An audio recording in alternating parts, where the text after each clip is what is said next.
Halo, assalamualaikum warahmatullahi wabarakatuh. Jumpa lagi dengan channel kami ya, Muarifudin Channel.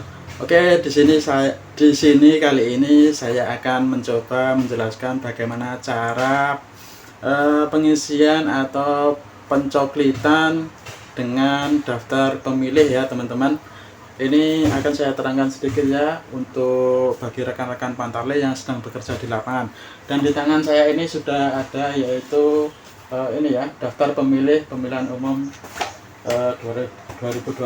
Dan ini sengaja saya jauhkan ya biar tidak kelihatan karena ini termasuk dokumen rahasia.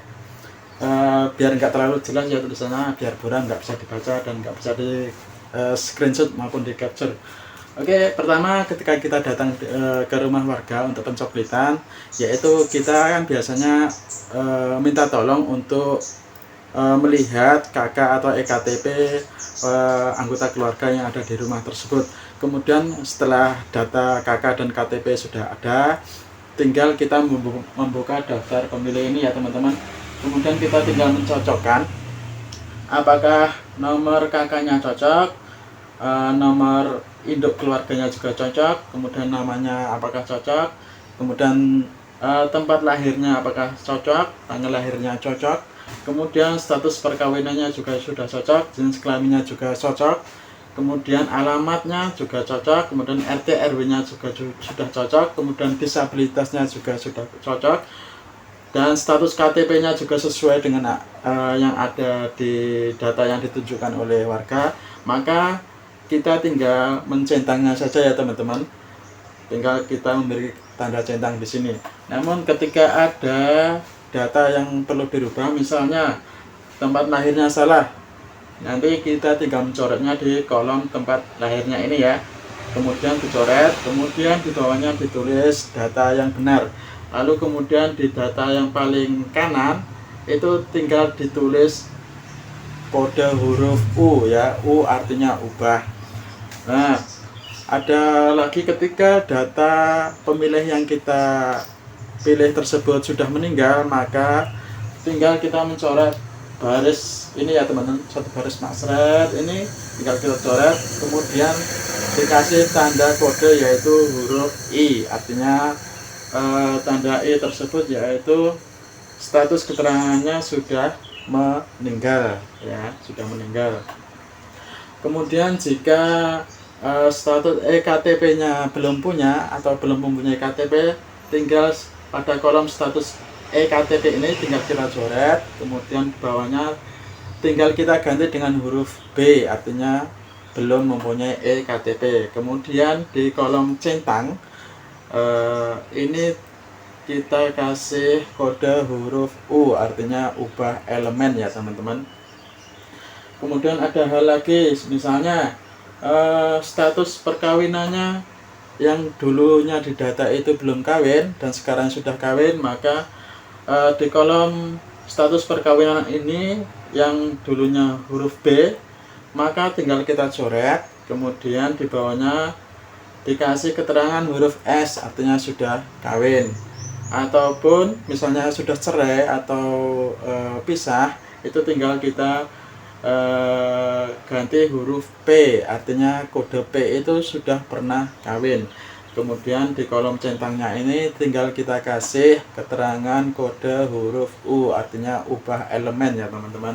Ada beberapa keterangan ya, keterangan di status perkawinan. B artinya belum kawin, S artinya sudah kawin, P artinya pernah kawin.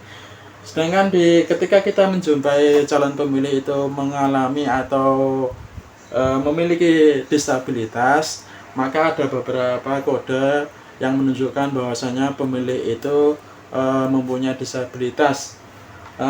Untuk itu di kolom disabilitas ini kalau di DPS ini masih 0 ya teman-teman, artinya tidak memiliki disabilitas. Namun ketika kita menjumpai pemilih itu memiliki disabilitas, ada beberapa kriteria disabilitas ya teman-teman. Dan kriteria disabilitas tersebut sudah ada kode-kodenya tersendiri ya teman-teman. Misalnya angka 1 itu termasuk disabilitas fisik, misalnya cacat, misalnya cacat dalam hal fisik ya teman-teman.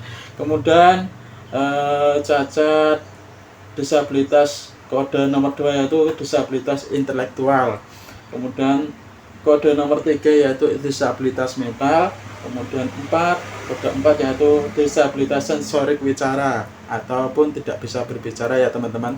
Kemudian di kode 5 yaitu sensorik rungu atau pendengaran. Kemudian kode 6 yaitu sensorik netra ataupun disabilitas tentang penglihatan mata ya teman-teman. Kemudian apabila kita menemui misalnya keterangan tentang elemen perubahan data, misalnya yaitu tadi ketika ada kita TMS ya, termasuk TMS yaitu pemilih tidak memenuhi syarat, itu ada beberapa elemen ya teman-teman. Untuk kode 1, misalnya kode 1 ini meninggal ya teman-teman. Dalam artian meninggal ini pemilihnya sudah meninggal dunia. Kita coret kemudian dikasih kode 1. Misalnya ada kita menemui kode atau pemilih data nama pemilih ganda, kemudian kita coret salah satunya, kemudian yang kita coret tersebut kita kasih tanda kode nomor 2 atau ganda.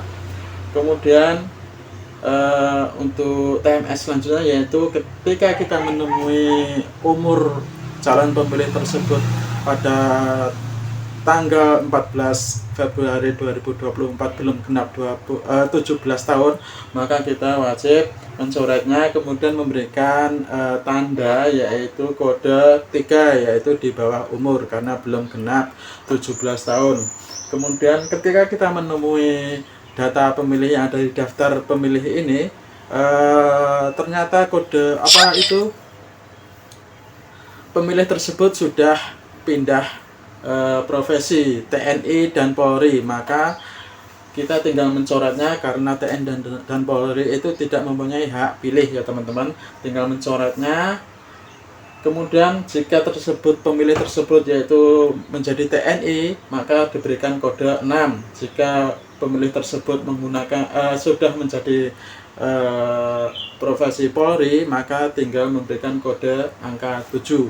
Dan jika ada perpindahan atau permintaan dari pemilih tersebut ingin pindah TPS karena lokasi TPS-nya lebih dekat dengan rumahnya, maka kita tinggal mencoretnya dan memberikan keterangan angka 8 yaitu salah penempatan TPS. Itu ya teman-teman. Jadi jangan ragu-ragu. Di sini semua di bawah, paling bawah daftar pemilih ini sudah ada keterangan cara pengisiannya, dan teman-teman Pantarlih semuanya juga bisa mempelajari di buku harian petugas Pantarlih ini ya teman-teman. Di sini sudah lengkap semuanya. Jadi teman-teman bisa mempelajarinya sendiri di buku harian Pantarlih ini. Oke, sekian, terima kasih rekan-rekan Pantarlih semuanya yang sudah menyimak video kami, semoga bermanfaat dan see you next time di video selanjutnya, dan wassalamualaikum warahmatullahi wabarakatuh. Bye bye.